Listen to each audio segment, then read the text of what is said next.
Hello friends, welcome back to science वाला aspirant. तो दोस्तों, आज की लेक्चर में हम स्टार्ट करने वाले हैं कि लिमिट्स के बारे में जानना चाहते हैं कि लिमिट्स होता क्या है। और जनरली कंसेप्ट ऑफ लिमिट्स जानना बहुत ज़रूरी है। कैलकुलस का हम स्टार्ट करने जा रहे हैं लिमिट्स चैप्टर। तो आइए इस चैप्टर को हम अच्छे से समझते हैं। तो जैसे कि मान लेते हैं कि कोई हम एक फंक्शन ले रहे हैं। जो मेरा फंक्शन क्या है, एफ एक्स बराबर हम क्या ले लिए, x square minus one by x minus one. ये हमारे पास क्या है ना कि एक फंक्शन है। ओके, अगर हम इस फंक्शन में अगर वन पुट करते हैं, गौर से देखिएगा, अगर हम इस फंक्शन में अगर वन पुट करते हैं, एक्स की जगह पे वन पुट करना है, तो गौर से देखिएगा, अगर हम इस एक्स की जगह पे वन पुट करते हैं तो क्लियर पता चलता है कि एफ एक्स बराबर क्या हो जाएगा, 0/0 हो जाएगा। ये क्लियर है। और 0/0 आने का मतलब क्या है ना, ये एक मीनिंग लेस है। ओके, ये क्या है ना, एक मीनिंग लेस है, इसका कोई मीनिंग नहीं है अगर हम एक्स की जगह पे वन पुट करते हैं। ओके, एक्स की जगह पर अगर हम वन पुट करते हैं तो ये क्या है, मीनिंग लेस है। इसीलिए हम क्या बोल सकते हैं ना कि F x is not define, बोल सकते हैं नॉट डिफाइन, नहीं डिफाइन, डिफाइन एट एक्स बराबर वन। एक्स बराबर वन पे क्या है ना कि ये जो हमारा फंक्शन है ये डिफाइन नहीं हो रहा है। तो अगर हम देखिए, अगर हम क्या करते हैं ना, मान लेते हैं कि एफ एक्स बराबर क्या है मेरा equation, x square minus one by x minus one. ये मेरा फंक्शन है। अब इस फंक्शन को हम कुछ इस तरीक़ा से लिख सकते हैं, x square x plus one और एक्स माइनस वन हो जाएगा। ये कैसे आया, तो आप लोग एक फार्मूला जानते होंगे कि ए स्क्वायर माइनस बी स्क्वायर बराबर क्या होता है, ए प्लस बी और इंटू ए माइनस बी। ये चीज़ आप लोग जानते हैं। तो वही चीज़ का, वही फार्मूला का यूज हम यहाँ पे किया। और तो ये हमारा क्या हो जाएगा, एक्स माइनस वन हो जाएगा। और ये एक्स माइनस वन और ये एक्स माइनस वन क्या हो जाएगा, आपस में कैंसिल हो जाएगा। तो हमारे पास क्या बच जाएगा, एक्स प्लस वन बच जाएगा। ओके, तो ये मेरे पास आया। इसका मतलब क्या है ना कि ये डिफाइन कब हो रहा है, जब क्या है ना कि x does not equals to one पे। ठीक, इसका मतलब क्या है ना कि पे डिफाइन हो रहा है। तो यहाँ से आप गौर से देखिएगा, यहाँ पे गौर से देखिएगा आप कि यहाँ पे आप देख रहे हैं कि x बराबर अगर वन लेते हैं ना, एग्जैक्टली अगर वन लेते हैं तो ये क्या है ना कि डिफाइन नहीं हो रहा है, ये मीनिंग लेस हो रहा है। ओके, यहाँ पे देखिए कि अगर x बराबर वन लेते हैं तो इसका कोई मीनिंग नहीं होता, ये मीनिंग लेस होता है। तो कहने का मतलब क्या है ना कि हम ना x बराबर वन ना लेके स्लाइटली मोर देन वन ले लेते हैं। ओके, फर्स्ट केस देखिए, यहाँ पे केस वन आप समझिएगा हम कर क्या रहे हैं। केस वन में आपको करना क्या है कि हम ना x का जो वैल्यू है ना, x का जो वैल्यू है ना, हम क्या करते हैं ना, स्लाइटली मोर देन वन ले लेते हैं। ओके, वन से हम क्या करते हैं ना, एक्स का value slightly more than one ले लेते हैं। कहने का मतलब क्या हुआ कि हम यहाँ पे अगर एक्स का वैल्यू 1.1 ले लेते हैं, समझा रहे, गौर से देखिएगा केस वन में। अगर हम एक्स का वैल्यू 1.1 लिए तो हमारे पास क्या हो जाएगा, एफ एक्स कितना हो जाएगा, तो हमारे पास एफ एक्स हो जाएगा 2.1। समझ रहे हैं ना, इसमें आप देखिएगा, ये जो आप इक्वेशन यहाँ पे देख रहे हैं, अगर हम यहाँ पे क्या किया ना, एक्स का वैल्यू 1.1 लिए तो हमारा एफ एक्स कितना हो गया, फंक्शन 2.1 हो गया।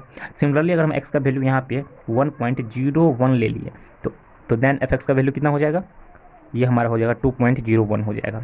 इसी तरीक़े से हम क्या करते हैं ना कि अगर मान लेते हैं कि इस तरीक़ा से हम करते जाते हैं तो हमारा एफ एक्स का वैल्यू क्या होता है, इस तरीक़ा से इंक्रीज होते जा रहा है। ओके, तो अगर हम इसी तरीक़ा से बढ़ते जाएंगे एक्स का वैल्यू, इस तरीक़ा से अगर 1.000001 ले लिए तो एफ एक्स का वैल्यू कितना हो जाएगा, देन 2.000001 आ जाएगा। तो इस तरीक़ा से क्या हो जाएगा ना, ये बढ़ते जा रहा है। तो कहने का मतलब ये हुआ कि अगर एक्स, कहने का मतलब ये हुआ ना कि आप गौर से देखिएगा कि अगर हम एक्स को ना अप्रोक्सीमेटली वन लेते हैं तो एफ एक्स हमारा कितना आ रहा है, अप्रोक्सीमेटली 2 आ रहा है। ये गौर से देखिएगा कितना आ रहा है, 2 आ रहा है। ओके, तो आप लोग को बता दें, ये जो आप साइन देख रहे हैं, ये साइन, जो इस साइन को क्या बोलते हैं हम लोग, इस साइन को आप लिख लीजिएगा, इस साइन को हम लोग बोलते हैं अप्रोच टू बोलते हैं। ओके, इसको हम क्या बोलते हैं, अप्रोच टू बोलते हैं। ये साइन को आप लोग क्या कीजिए, जानिए, इसको क्या बोलते हैं, अप्रोच टू बोलते हैं। अगर हम एक्स अप्रोच वन लेते हैं तो एफ एक्स हमारा कितना होता है, 2 होता है। ये तो केस वन था। केस वन में क्या किया ना, एक्स का वैल्यू हम स्लाइटली मोर देन वन ले लिए, क्या किया ना, स्लाइटली मोर देन वन कर लिए, तो हमारा क्या है ना कि 2 के एफ एक्स 2 के लमसम में आ रहा है। केस टू में आप देखिए, केस टू में आपको हम क्या समझाने जा रहे हैं, केस टू में गौर से देखिएगा। केस टू करने का मतलब हुआ ना कि एक्स का वैल्यू ना स्लाइटली लेस देन वन ले लीजिए, स्लाइटली लेस देन वन।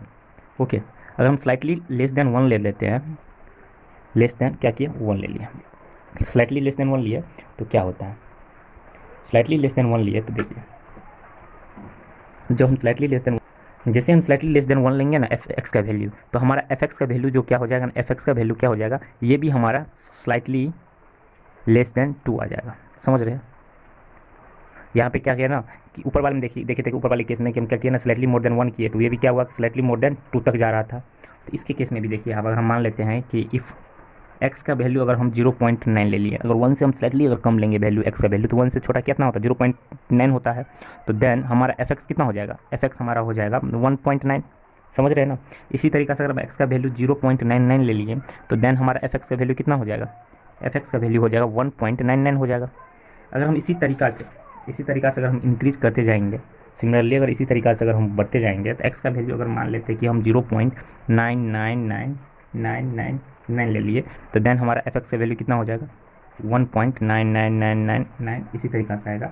और ये किस क्या हो जाएगा, बढ़ते जाएगा, ये इससे ही आल्सो बढ़ते जाएगा। तो कहने का मतलब क्या है ना कि एक्स को हम अप्रोक्सीमेटली कितना ले लिए, समझ रहे हैं, एक्स को हम अप्रोच टू कितना ले लिया, अगर 1 ले लिया, ऐसे अगर बढ़ते जाएगा ये चीज़, तो हम एक्स को अप्रोक्स 1 ले लिए, तो देन हमारा एफ एक्स कितना हो जाएगा, अप्रोक्स 2 हो गया। समझ रहे हैं ना? तो यहाँ इस कंडीशन में भी क्या आता है ना कि हमारा एफ एक्स का वैल्यू 2 आता है, और फर्स्ट वाले केस में भी क्या आता था ना कि हमारा एक्स का वैल्यू एफ एक्स का वैल्यू 2 आता था। तो कहने का मतलब ये हुआ कि हमने एक्सप्रेस कर दिया, कहने का मतलब ये हुआ कि हम यहाँ पे एक्सप्रेस कर दिया कि एक्सप्रेसेस हम यहाँ पे क्या किया कि दिस फैक्ट, ये जो आप फैक्ट देख रहे हैं कि लिमिट्स एक्स टेंस टू 1 अगर लेते हैं, तो x square by 1 minus x square by 1 बराबर 2 आता है। समझ गए ना? टाइम्स 2 लेंगे यानी एग्जैक्टली 1 लेंगे तब तो इसका वैल्यू 0 आता है। यहाँ पे क्या देखें ना कि अगर गौर से देखिए हमारा पूरा कंक्लूजन क्या निकल के आया कि अगर हम एक्स का वैल्यू डायरेक्ट 1 लेते हैं, तो ये तो एफ एक्स का वैल्यू हमारा 0 आ रहा था। लेकिन अगर हम एफ एक्स का वैल्यू क्या किया ना, स्लाइटली लेस देन 1 लिए और स्लाइटली मोर देन 1 लिए, तो ये हमारा अप्रोक्सीमेटली कितना आ रहा है, 2 वैल्यू आ रहा है। तो कहने का मतलब ये हुआ ना कि लिमिट्स जो देखते हैं ना, लिमिट्स का जो मेन फैक्ट होता है ना, यही हमारा होता है मेन फैक्ट जो हमारा निकल के आया कि एक्स टेंस टू 1 अगर लेने पे हम इस फंक्शन में अगर एक्स टेंस टू 1 ले लेंगे, अप्रोच 1 ले लेंगे, एक्स अप्रोच टू 1, तो ये हमारा क्या आ जाएगा, 2 आता है। तो इसी के रीजन के कारण हम क्या किए ना कि लिमिट्स के बारे में डिस्कशन किए, लिमिट्स को जानने कि लिमिट्स का यूज क्यों होता है। यही रीज़न है कि एग्जैक्ट वैल्यू का मीनिंगलेस निकलने के कारण क्या किया, हम लिमिट्स का यहाँ पे यूज किया। यहाँ से आपको पता चल गया कि लिमिट्स का मेन फैक्ट क्या है। अब हम बताते हैं इसका वर्किंग रूल बताते हैं कि लिमिट्स करने का वर्किंग रूल इसका क्या होता है। वर्किंग रूल पे देखते हैं वर्किंग रूल। तो लिमिट्स का जो वर्किंग रूल होता है वो हमारा क्या होता है कि अगर वर्किंग रूल हमारा ये होता है, लिमिट्स को एल आई एम से हम डिनोटेड करते हैं। लिमिट्स एक्स टेंस टू अगर ए देंगे तो ये हमारा एफ एक्स, ये हमारा क्या लिमिट्स वर्किंग रूल होता है। ओके, इस पे करने का मतलब क्या है ना कि रूल पहला रूल आप जान लीजिए। रूल बोल क्या रहा है, इसका भी रूल 1 जान लीजिए। रूल 1 क्या बोल रहा है, रूल 1 यहाँ पे क्या बोल रहा है, पहला रूल ये हमारा बोल रहा है कि अगर हम x के जगह पे a पुट करते हैं गिवन फंक्शन में, तो हमारा एफ ए क्या हो जाएगा ना, एक डिफिनिट वैल्यू देगा। जैसे कि देखिए लिमिट्स x अक्रॉस a था, एफ एक्स में पुट किया तो ये हमारा क्या एफ ए आया। इसका अगर हम एग्जांपल लेके आपको समझाए, अगर मान लीजिए एग्जांपल इस तरीका से दिया है, लिमिट x टेंस टू 1 और ये हमारा क्या दे दिया, एक फंक्शन दे दिया x square plus 5x minus 2, इस तरीका से क्या दे दिया, हमारा फंक्शन दे दिया। तो इसको सॉल्व करने का मेरे पास जो ये होगा, ये क्या हो जाएगा, x टेंस टू 1 बोल रहा है, यानी x के जगह पे हमको 1 पुट करना है, तो ये हमारा क्या हो जाएगा 1 का स्क्वायर 1 प्लस 5 माइनस 2, तो ये हो जाएगा आपका 6 माइनस 2, ये हमारा आंसर क्या हो जाएगा 4। तो पहला रूल हमारा ये बताता है। ओके, और सेकंड रूल क्या बताता है आपको, सेकंड रूल कुछ नहीं, पहला रूल यही है कि एक्स के जगह पे हम क्या ना वैल्यू पुट करके हमको मान निकाल लेना है। ओके, इस तरीका से बहुत सारा सवाल आएगा जिस पे आप लोग को क्या करना है, बनाना है। पहला रूल क्या था कि एक्स को एक पुट करना है, तो गिवन फंक्शन में पुट करेंगे तो ये डिफिनिट वैल्यू दे देगा। दूसरा रूल क्या बता रहा है, दूसरा रूल भी आप देख लीजिए।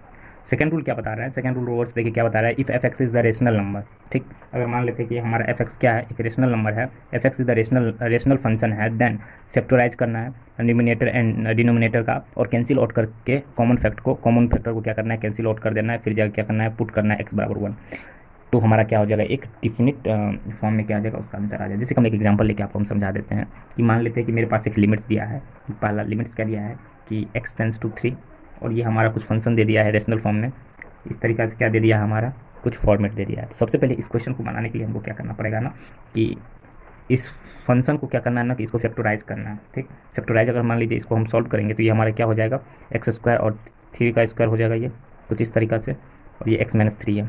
फिर इसको हम क्या करेंगे ना, अगर हम सॉल्व करते हैं तो तो ये हमारा क्या हो जाएगा एक्स प्लस थ्री, और ये हमारा एक्स माइनस थ्री हो जाएगा बाय एक्स माइनस थ्री।